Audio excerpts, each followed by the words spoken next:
స్పీచ్లో ఆయన రిప్లైలో అన్నీ అబద్ధాలే, మాట్లాడినన్ని అబద్ధాలే. చివరికి రైతు రుణమాఫీ విషయంలో మా రాజేశ్వర రెడ్డి గారు మాట్లాడుతుంటే బట్టి విక్రమార్క గారు ఫైనాన్స్ మినిస్టర్ గారు వారు లేచి టీఆర్ఎస్ ప్రభుత్వంలో రైతు రుణమాఫీ కింద ఎంత మొత్తం అయితే చేసినారో అంతకంటే మేము ఎక్కువ చేసినాం అని నియోజకవర్గ వారీలుగా లెక్కలు చెప్తూ సభను తప్పుదో పెట్టే ప్రయత్నం చేసినారు. నేను అప్పుడే అడిగినా, అయ్యా మీరు తప్పు చెప్తున్నారు అని చెప్పి నేను నిజాలు చెప్పి ఈ సభ మళ్ళీ మీ రిప్లైలో నేను చెప్పిన దానికి మీరు క్లారిఫికేషన్ ఇవ్వాలా అని చెప్పి అడిగిన. కానీ ఇవాళ ముఖ్యమంత్రి గారి రిప్లైలో ఆ క్లారిఫికేషన్ లేదు. బట్టి గారు ఏమన్నారు, మేమే ఎక్కువ చేసినాం రుణమాఫీ మీకంటే అన్న మాట మాట్లాడినాడు. ముఖ్యమంత్రి గారి మాటల్లోనే చాలా సందర్భాల్లో ఆయన చెప్పిందే టీఆర్ఎస్ ప్రభుత్వం, కేసీఆర్ ప్రభుత్వం 2 దఫాలుగా రుణమాఫీ చేసింది. ఫస్ట్ టర్మ్లో ఒకసారి, సెకండ్ టర్మ్లో ఒకసారి. ముఖ్యమంత్రి గారే చెప్పిండ్రు, ఫస్ట్ టర్మ్లో 17,000 కోట్ల సుమారు టీఆర్ఎస్ ప్రభుత్వం చేసింది, సెకండ్ టర్మ్లో 12,000 కోట్లు సుమారు చేసింది, మొత్తం 29,000 కోట్ల రూపాయలు టీఆర్ఎస్ ప్రభుత్వం చేసిందని ముఖ్యమంత్రి గారే చాలాసార్లు చెప్పినారు. లెక్కలు కూడా ఉన్నాయి. నేను దీనికి కట్టుబడి ఉన్నా. మీరే చెప్పినారు 4 విడతలుగా మీరు చేసిర్రు. ఇప్పుడు ఈ సంవత్సర కాలంలో రుణమాఫీ 4 విడతలుగా చేస్తే మీరు మొత్తం చేసింది 20,600 కోట్లు మీ మాటల్లోనే. అదే టీఆర్ఎస్ ప్రభుత్వం 2 విడతల్లో చేసింది 29,000 కోట్లు. అంటే మీకంటే మేము ఇప్పుడు కాంగ్రెస్ ప్రభుత్వం చేసిన రుణమాఫీ కంటే టీఆర్ఎస్ ప్రభుత్వం చేసిన రుణమాఫీ 8,600 కోట్ల రూపాయలు ఎక్కువ. నేను దీనికి కట్టుబడి ఉన్నా. అట్లనే నా నియోజకవర్గాన్ని కూడా ప్రస్తావించినారు. నేను నిజామాబాద్ జిల్లా విషయం కూడా చెప్తా ఉన్నా. నిజామాబాద్ జిల్లాలో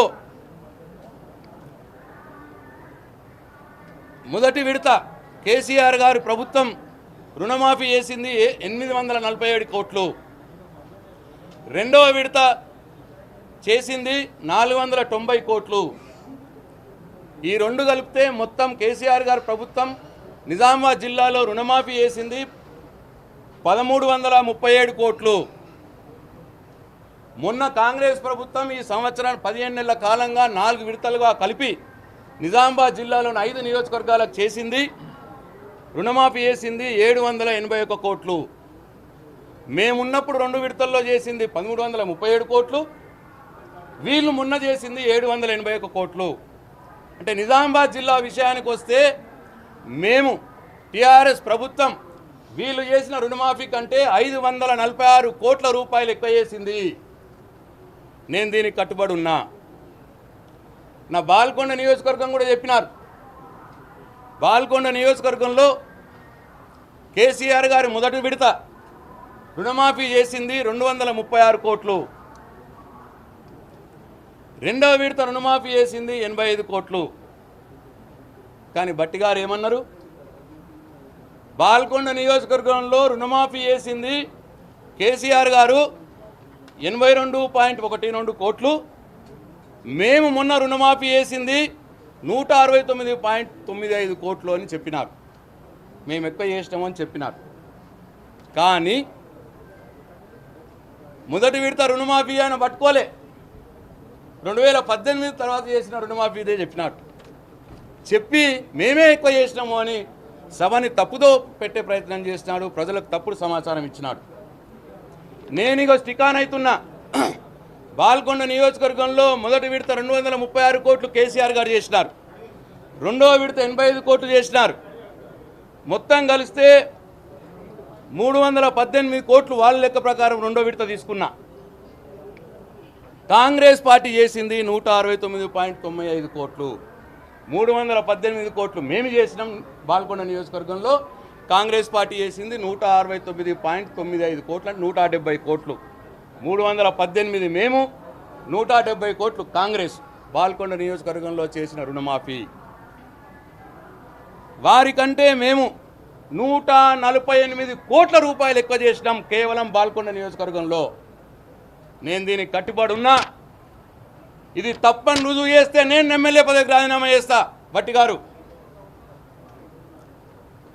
లేదు ఇది ఒప్పైతే, నేను చెప్పిన మాటలు నిజమైతే మీరే శిక్ష మీరు విధించుకుంటారో మీ విజ్ఞతగా వదిలేస్తున్నా భట్టి గారు.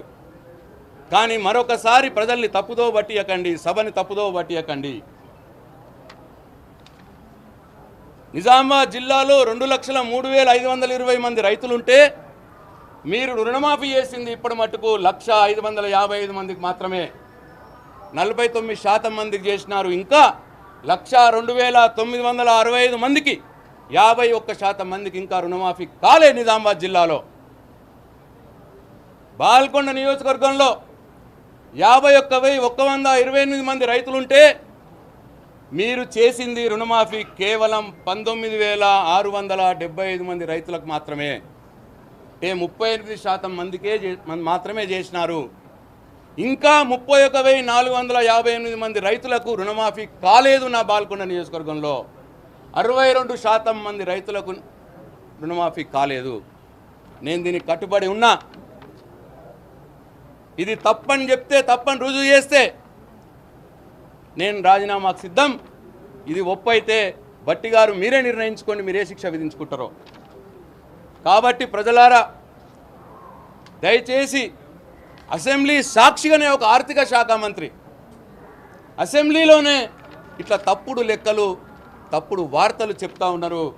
దయచేసి తెలంగాణ సమాజం ప్రజలు గమనించాలని చెప్పి నేను కోరుతా ఉన్నా. రాష్ట్రమంతా కూడా ఇదే పరిస్థితి ఉన్నది. ఎక్కడ కూడా సంపూర్ణంగా రుణమాఫీ జరగలేదు. ఊరికే డబ్బా కొట్టుకుంటున్నారు, రుణమాఫీ చేసేసినామని. అక్కడ వీళ్ళు రుణమాఫీ చేసినామని అసెంబ్లీలో చెప్తుంటే రాని రుణమాఫీ కాని రైతులు ఏమనుకుంటారో అన్న ధ్యాస కూడా ఈ ప్రభుత్వానికి లేదు. అందుకే టీవీలు పెడితే, మైకులు పెడితే ఆక్రోశం వెళ్ళగక్కుతా ఉన్నారు రైతులు ఆక్రోశం వెళ్ళగక్కితే అది రికార్డ్ చేసి టెలికాస్ట్ చేస్తున్నటువంటి జర్నలిస్టుల మీద కేసులు పెడతా ఉన్నారు. మీరు రుణమాఫీ చెయ్యరు, బాధపడ్డ రైతు ఆక్రోశం వెళ్ళగక్తాడు. దాన్ని సమాజానికి చూపించిన జర్నలిస్టుల మీద ఇవాళ కేసులు పెడతా ఉన్నారు. సంస్కారం గురించి మాట్లాడిన ముఖ్యమంత్రి గారు సంస్కారం గురించి మాట్లాడుతూనే మళ్ళా ఇవాళ అసెంబ్లీలో తోలు తీస్తారు అని మాట్లాడుతున్నాడు. తోడుకలు తీస్తారు, బట్టలు ఇప్పించి కొడతారు, తోడుకలు తీస్తారు. కొడతా, బట్టలు ఇప్పించి కొడతా, తోడుకలు తీస్తా ముఖ్యమంత్రి గారు మాట్లాడుతున్నారు. మరి వాళ్ళ ఆయన మీద ఎవరు కేసు పెట్టాలి? సంస్కారం లేకుండా మాట్లాడితే కేసులు పెడతా అన్నారు. మరి వాళ్ళ ముఖ్యమంత్రి గారి మీద ఎవరు కేసు పెట్టాలి? బట్టలు ఇప్పించి కొడతా అనుడు సంస్కారవంతమైన మాటనా? తోడుకలు తీస్తా అనుడు సంస్కారవంతమైన మాటనా? ఒక్కసారి తెలంగాణ సమాజం ఆలోచన చేయాలని చెప్పి నేను కోరుతూ